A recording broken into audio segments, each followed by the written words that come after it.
And we've decided that today we're going to talk about financial freedom and specifically femininity, right? Probably would have been good to have some questions. 3 questions at least. Okay, I can come up with one. Just spontaneous out here. Yes. So how do you feel your amount of responsibility affects your ability to enhance your femininity? Ew, oh my gosh. That was an honest reaction. I feel like there's so much pressure, and I don't even feel like I'm in the stage of life where there is that much pressure. Like if I had kids and like I had to support them, or even single moms, you know? So like I'm in a pretty sweet spot in my life, and I still feel like there's like so much pressure and so much to do, like school and work and supporting myself. The femininity thing, I need like time and space to be in touch with my feminine. Yeah. And I bet you feel kind of the same way. It's like there's almost no time to express it. Yeah. I feel that. I think the thing for me is that it's such a consistent job you have to make to actually be able to embrace that and make that your reality. That it's, I don't know if I'm wrong about it, or if just like not really knowing how to, you know, like pursue it in a you know, like balanced way.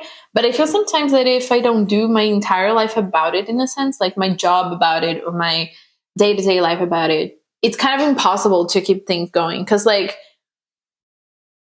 it feels sometimes that I kind of forget that I have to address that in a sense, you know? Yeah. But I don't know, like, I don't know how to casually do that. Like, it seems to me that it needs to be like a constant job, and which is okay. Like, I don't think that's the problem, but like, you know, like if you're not doing things always about it, you're probably gonna lose track of it and, you know, just not feel balanced in that sense. Yeah. You know, but I'm not sure if it's just like my expectation of how I think the work should be done, but like, did your grandma have like a job? Yeah. Really? She had her own business. Wow, that's crazy. Yeah. What about her mom? I have no idea. But I think they were like farm owners, so yes. Wow. She was working for sure. Were you around, like, did you like, you know, like spend time with your grandma and stuff, right? Yeah. So you probably have a different experience, because my grandma didn't work. She was a housewife. So like I was there with her sorting the beans, you know? So I've seen what a chill, like housewife life looks like. Have you ever been around a woman that hasn't had a job? My mom, after a while, she quit her job to kind of like work from home. So I think that would probably be the closest thing. Every single, you know, woman in my family work.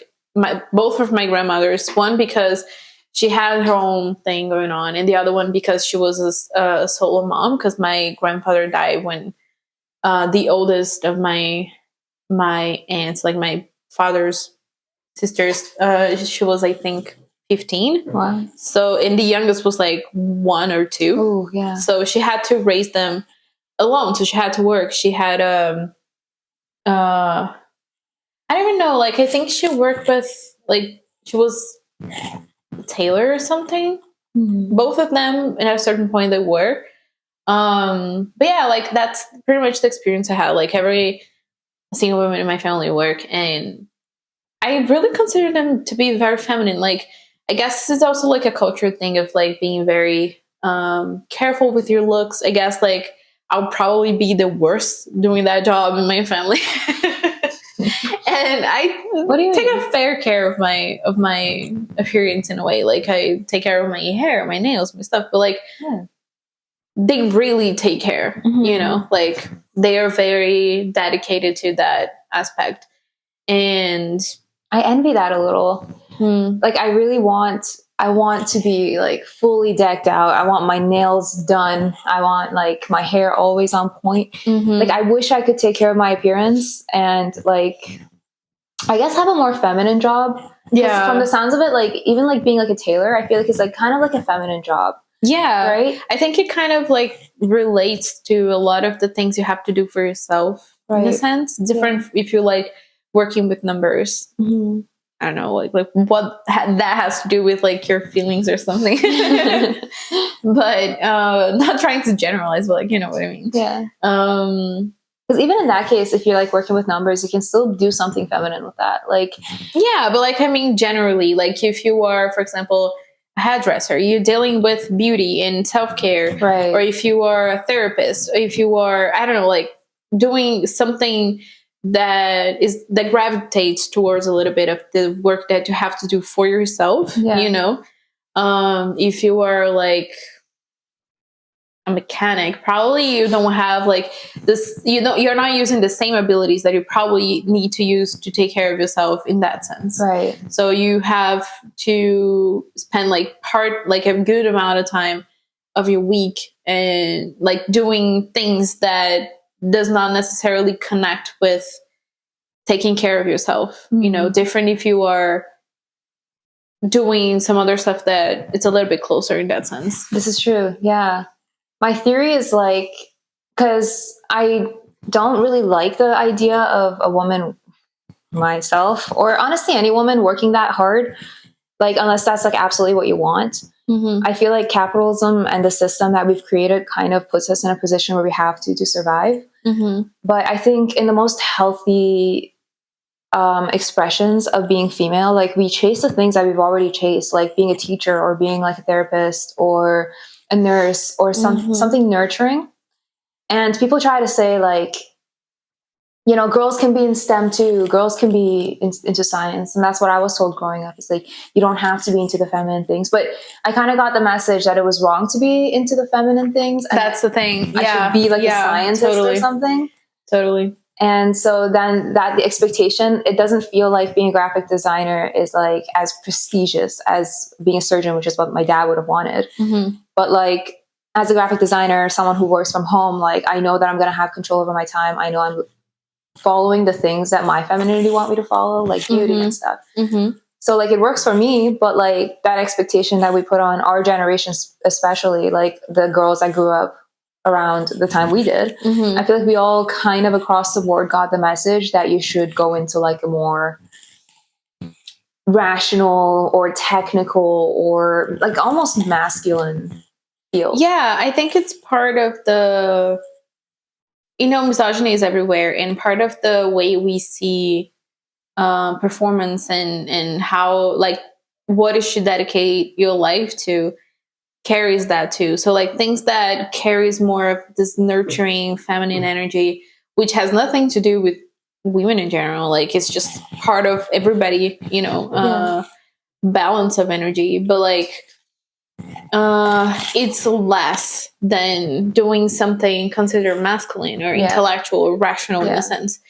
So misogyny applies to things that has absolutely nothing to do with, you know, like sex, you know, and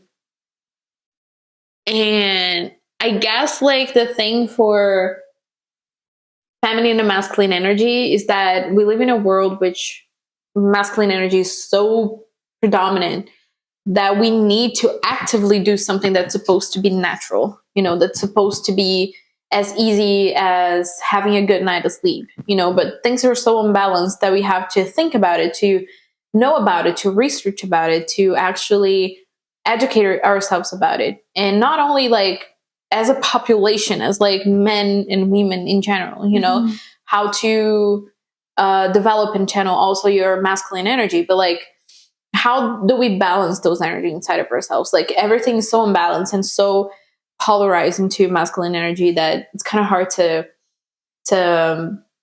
actually have the time. And I guess it might be a little bit of the expectation that we might just be able to do it quickly, just like, oh, I realized that I have to take care of my feminine energy, so yes, like tomorrow I'll probably be doing that perfectly. But it's so masculine. Like exactly. Let me plan this thing. I know, like yeah, it's not everything. But like it's just a lifetime work, you know, that you have to do over and over, and every single day you have to take care of it. That sometimes, I don't know if that's what I said in the beginning. Like, I don't know if my expectation is wrong about if my life is not 100% dedicated to something that nurture my feminine energy, I'll probably not be able to balance or use it as much as I could. But like, maybe that's the process we have to go through, you know, like doing it slowly in our lives. I don't know. I don't know either. Cause like, well, I do want to clarify that I don't know about the term misogyny because I feel like everyone's getting fucked the same way in the system. Yeah. But at the same time, I do agree that the system was created for a very masculine, like, purpose, right? Innovation. Yeah, misogyny in the sense of like thinking of whatever is related to feminine as less. Yeah. That totally. Sense only. Like, okay, yeah. Not necessarily in relation to women in general. Right. Yeah, no, actually that's a very good, like, yeah, because in a system that is created towards progression and monetary gain and hierarchy, it's like there's absolutely no room for femininity. So of course, not only is the feminine overlooked, but sometimes it's actually disliked. Yeah. Even in men, right? So I totally agree with that. And yeah, so if we're talking misogyny in that term, 100%. And I also was going to say, like, that makes financial freedom more difficult for women. And I think the movement for feminism was like kind of like women were tired of being looked down on for roles that were very real and very needed in society. Yeah. And now we're just trying to compete with men. But I'm hoping that like within the next few years, as I see our generation doing it, it's like really following your femininity, that we can find a way to find our place in the system in a way that actually does make sense for our hormones, because we can't have the same day every day. Yeah, like we have cycles that don't really adapt to a linear year, you know? Yeah. So yeah, that's like one example of like how the nature of the feminine is crushed, you know, for the system, and it kind of takes advantage of everybody. I think everybody's getting fucked up the same way because it's unbalanced, you know, because everybody has both, not necessarily in the same amount to be balanced, but like, let's say you're balanced, it's a little bit of that and a little bit more of that. But at the same time, like in general, everybody has both and work with that balance, you know? Right. But it just feels that, I guess, for, you know, individuals that kind of follow more in the, it feels a little bit more natural to be a little bit more in the feminine side.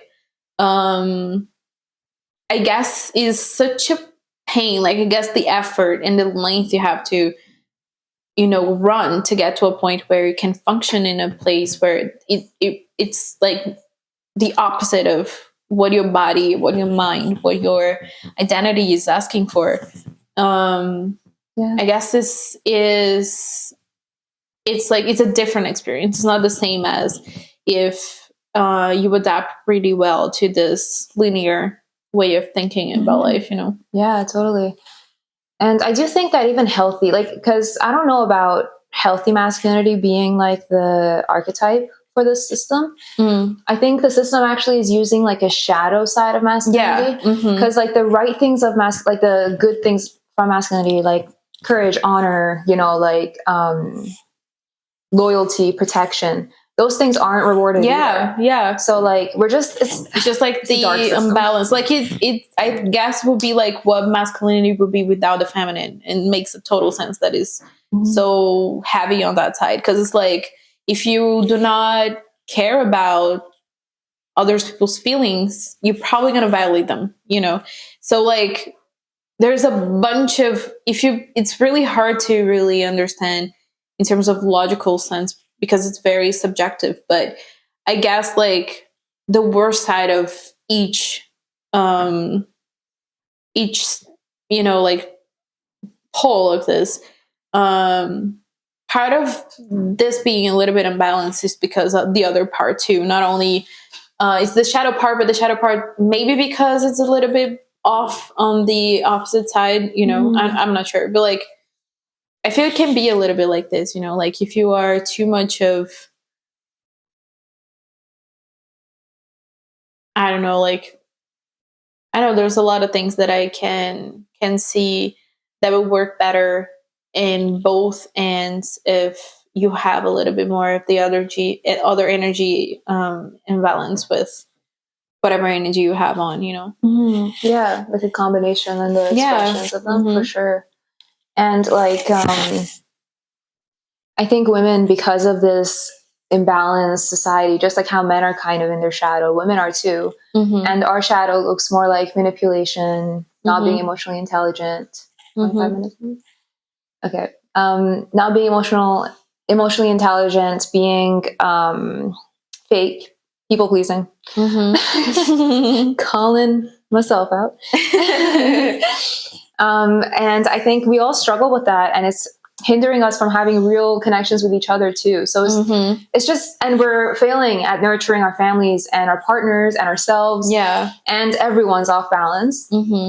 So I like the fact that we're kind of starting this project with the idea of like, we want to be free from the system, but at the same time, we can kind of understand like how we can do it as women. And we're not just about to go like die on a shield so that we can be free from the system. Yeah, totally. I guess it's about like being able to create a life for yourself that is helpful for what you really are, independent of whatever that is. Like feminine is a huge part for us, but like I guess what the ideal part would be, like we are at this point in the society this way, so what we can do to get to a better point, to the best of it, even though it sucks and it does sucks and we have to deal with it anyways. But like I guess what I'm feeling lately is that I'm tired not dealing with it, because not deal with it, it's draining me a little bit more than the thing itself. Not dealing with the system and the way things work, trying to deny it and trying to avoid it, and at the same time not being able to be free from it because I have to pay the bills. That's a struggle. It's draining me a little bit more. So I guess like the thing for us in our house is like going to build like a path in which where we can build freedom, financial freedom, emotional freedom, spiritual freedom, like whatever, like an entire life, spectrum of life in the best way possible, so that we don't have to be a victim from that, in a sense of just like suffering from it and not doing anything about it, feeling like you have to like follow a certain path, and if you don't, you're in survival mode. You're trying to get out of survival mode. Exactly. That's the way to put it. And yeah, I guess that's the feeling for us, just trying to establish a life that give us more power, to decide what's best for us, instead of just having to do stuff because we have to eat, or just having to do stuff because we have to have a roof, and this kind of stuff, just like leave a little bit the survival mode and trying to enjoy life a little bit more. And I guess like, since we don't come from a point of privilege where this kind of patrimony is built for us already, and we just have to enjoy life, we have to do it in our like ourselves, we're just realizing that's the moment to do it, instead of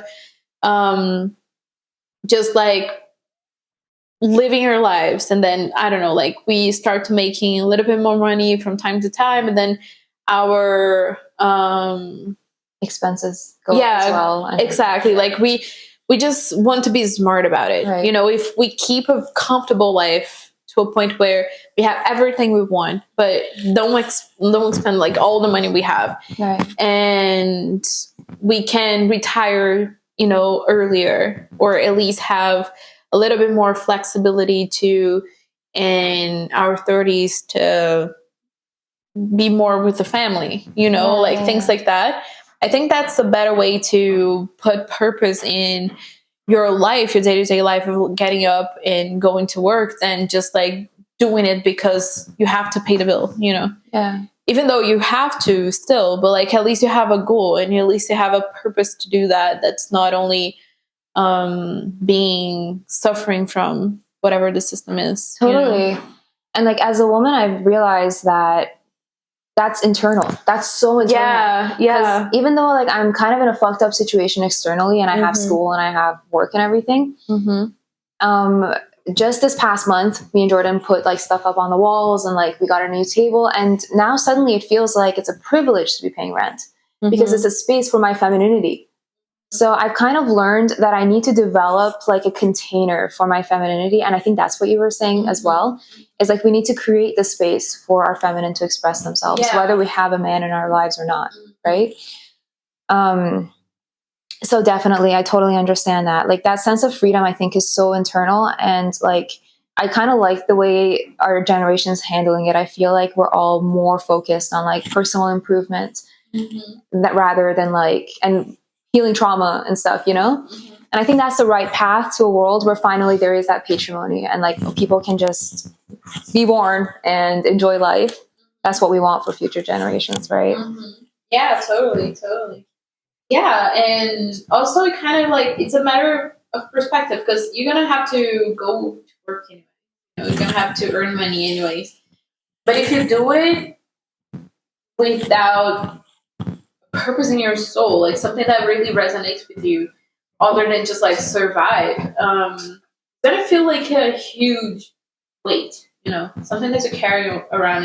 It feels like insane, and sometimes you're not gonna be able to bear it. It's not gonna be easier necessarily, only because you have a purpose, but like it helps emotionally to do it because you're excited to conquer this life that you dream, and I guess that's maybe more helpful in terms of like happiness than just like having this stuff, because, well, you come from a privileged family, you can have a bunch of stuff, but that's not where your fulfillment can suck anyways, totally. And it's not about that, it's not about all this. It's about, I guess, like finding something that makes sense to you in life, and whatever that is. And for us, I guess it's like for the stage of the life that we're in right now, which is building our house, like building our home in terms of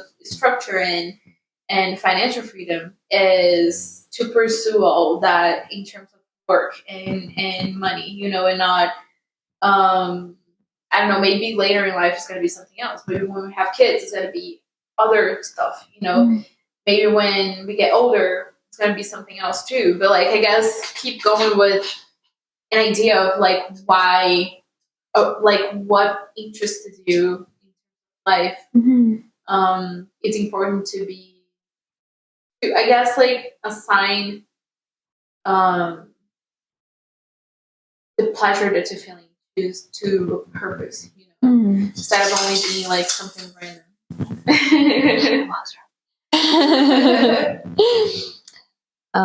Yeah, no, absolutely. I saw this quote the other day that said, it's not about holding the award. It's about becoming the person that gets to hold that award, right? Like the journey is like being able to visualize yourself being that. Yeah. And a lot of us come from, like all of us, I'm sure, come from like dysfunctional childhoods, because that's the human condition, right? It's not going to be perfect. Your upbringing is never going to be compatible with who you actually are. So like, a lot of us have so many beliefs to work through, even to get to the place of, oh, we do have some kind of control here. We do have some kind of power. You and I aren't just helpless women in this system. Yeah. Like we have, but to get to that point, like I had to go through years and years of hating capitalism and like doubting my own abilities and my self-worth and working through emotional intelligence. Like there's so much that I had to do to even get to a place where I was like, oh, wait, I think there might be a light at the end of this tunnel. It's fucking tough. Yeah, it is. It's really tough. It's like it's unfair, and you don't want to be part of it, and you're depressed.